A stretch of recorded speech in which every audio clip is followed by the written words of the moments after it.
स्वागत है आपका खुशियों के त्योहार में। यहाँ हम त्योहार की तैयारी से पूजा की थाली तक का सफर पूरा करेंगे। आज की वीडियो में जानिए कब से कब तक रहेगा खरमास। साथ ही जानिए खरमास में क्या करें और क्या ना करें। किसकी आराधना करने से आपको मिलेगा श्री, यश और ज्ञान। सनातन धर्म में खरमास को शुभ कार्य करने के लिए उपयुक्त नहीं माना जाता है, इसलिए इस दौरान कई प्रकार के शुभ कार्य वर्जित होते हैं। हिंदू मान्यताओं के अनुसार खरमास के दौरान शुभ कार्य वर्जित होते हैं। इस माह में किए गए शुभ कार्य में बाधा आती है। इस अवधि में विवाह, मुंडन, गृह प्रवेश, देवी देवताओं की मूर्तियों की प्रतिष्ठा, गृह निर्माण और उपनयन संस्कार आदि जैसे कार्य नहीं किए जाते हैं। इन कार्यों के लिए आपको 1 महीने का इंतजार करना होगा। इस साल खरमास 16 दिसंबर से शुरू होकर 15 जनवरी 2024 तक चलेगा। खरमास करीब 1 महीने तक रहेगा। इस साल के पंचांग के अनुसार 23 नवंबर से 14 दिसंबर तक विवाह मुहूर्त रहेंगे। फिर 16 दिसंबर को खरमास शुरू होगा और शादियां नहीं होंगी। अगले साल मकर संक्रांति के बाद 18 जनवरी से विवाह कार्य शुरू होंगे। फिर 14 मार्च को खरमास लगेगा। उसके बाद 18 से 26 अप्रैल तक शादियों के मुहूर्त होंगे। आज की वीडियो में जानिए एक ऐसा उपाय जिससे बच्चे से बूढ़े सभी कर सकते हैं और सभी को लाभ प्राप्त होगा। बस एक उपाय से होगी ऐश्वर्य, धन, श्री, ज्ञान की प्राप्ति। सिर्फ भागवत कथा या रामायण कथा का सामूहिक श्रवण ही खरमास में किया जाता है। ब्रह्म पुराण के अनुसार खरमास में मृत्यु को प्राप्त व्यक्ति नरक का भागी होता है, अर्थात चाहे व्यक्ति अल्पायु हो या दीर्घायु। अगर वह पौष के अंतर्गत खरमास यानी मलमास की अवधि में अपने प्राण त्याग रहा है तो निश्चित रूप से उसका इहलोक और परलोक नरक के द्वार पर ही खुलता है। इस बात की पुष्टि महाभारत में होती है, जब खरमास के अंदर अर्जुन ने भीष्म पितामह को धर्म युद्ध में बाणों की शैया से बेध दिया था। सैकड़ों बाणों से घायल हो जाने के बावजूद भी भीष्म पितामह ने अपने प्राण नहीं त्यागे। प्राण नहीं त्यागने का मूल कारण यही था कि अगर वह इस खरमास में प्राण त्याग करते हैं तो उनका अगला जन्म नरक की ओर हो जाएगा।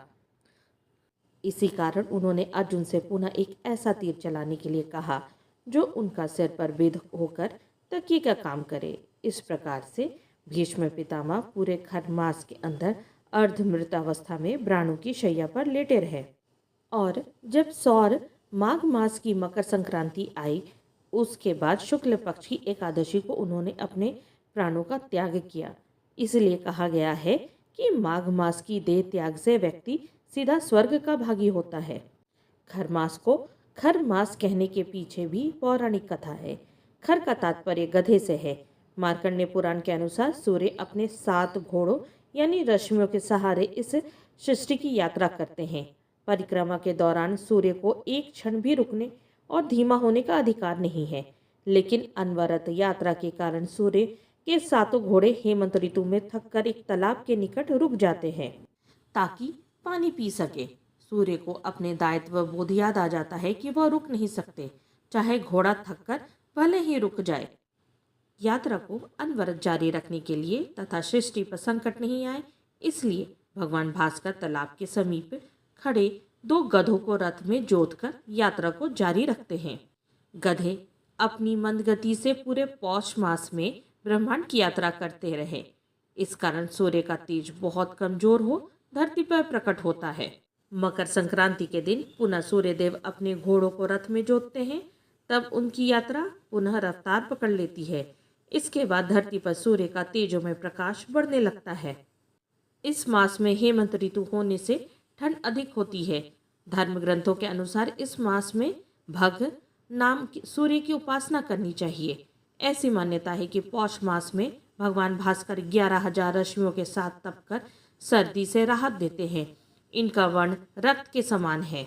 शास्त्रों में ऐश्वर्य, धर्म, यश, श्री, ज्ञान और वैराग्य को ही भग कहा गया है और इनसे युक्त को ही भगवान माना गया है। यही कारण है कि पौष मास का भग नाम सूर्य साक्षात परम ब्रह्म का ही स्वरूप माना गया है। पौष मास में सूर्य को अर्घ्य देने तथा उसके निमित्त व्रत करने का भी विशेष महत्व धर्मशास्त्रों में उल्लिखित है। आदित्य पुराण के अनुसार पौष माह के हर रविवार को तांबे के बर्तन में शुद्ध जल, लाल चंदन और लाल रंग के फूल डालकर सूर्य को अर्घ्य देना चाहिए तथा विष्णवे नमः मंत्र का जप करना चाहिए। इस मास के प्रति रविवार को व्रत रखकर सूर्य को तिल चावल की खिचड़ी का भोग लगाने से मनुष्य तेजस्वी बनता है। आपको बता दें, भले ही खरमास में मांगलिक कार्य नहीं किए जाते, लेकिन इस दौरान धार्मिक कार्यों से जुड़े रहने की सलाह दी जाती है। जैसा कि सभी जानते हैं कि इस महीने भगवान विष्णु की पूजा का विधान है और उन्हें देवी तुलसी बेहद प्रिय है। ऐसे में इस महीने माँ तुलसी की पूजा करना बहुत ही शुभ माना जाता है।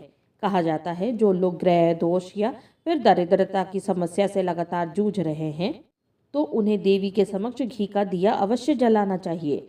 साथ ही उनकी विधि पूर्ण पूजा अर्चना करनी चाहिए, लेकिन इस बात का ध्यान अवश्य रखें कि एकादशी, मंगलवार और रविवार के दिन तुलसी का पौधा भूलकर भी न छुएं।